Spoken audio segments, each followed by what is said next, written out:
দুর্নীতি, অর্থ আত্মসাৎ, ফ্ল্যাটকাণ্ড, তথ্য গোপন সহ নানা অভিযোগে জর্জরিত ব্রিটিশ মন্ত্রী ও বাংলাদেশের শেখ পরিবারের সদস্য টিউলিপ সিদ্দিক এসব অভিযোগের দায় নিয়ে দায়িত্ব থেকে সরে যাওয়ার দাবি জানায় অক্সফাম ও ট্রান্সপারেন্সি ইন্টারন্যাশনালের মতো যুক্তরাজ্যের দুর্নীতি বিরোধী জোটগুলো। এমনকি টিউলিপকে বরখাস্ত করতে প্রধানমন্ত্রী কিয়ার স্টারমারের প্রতি আহ্বান জানান বিরোধী দল কনজারভেটিভ পার্টির প্রধান। এমন পরিস্থিতিতে নড়ে ওঠে স্টারমারের মসনদও। এসব অভিযোগের মুখে পদত্যাগ করতে বাধ্য হন হ্যামস্টেড ও হাইগেটের ৪২ বছর বয়সী এমপি টিউলিপ। বিবিসি জানায়, লেবার পার্টির প্রধান ও বর্তমান প্রধানমন্ত্রী কিয়ার স্টারমারকে পদত্যাগের কথা জানিয়ে চিঠি লিখেন টিউলিপ। চিঠিতে নিজেকে নির্দোষ দাবি করেন তিনি। বলেন, প্রধানমন্ত্রীর উপদেষ্টা স্যার ল্যাওরি ম্যাগনাস তার দায়িত্বে কোনো প্রকার অসঙ্গতি খুঁজে পাননি। এমনকি তিনি কোড অফ মিনিস্ট্রালের নীতিও ভঙ্গ করেননি।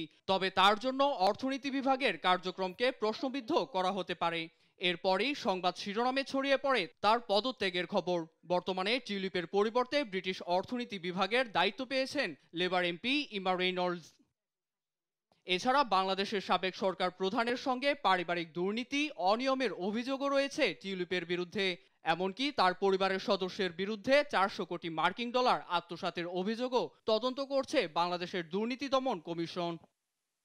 নীরব দাস, নিউজ ডেস্ক, দেশ টিভি।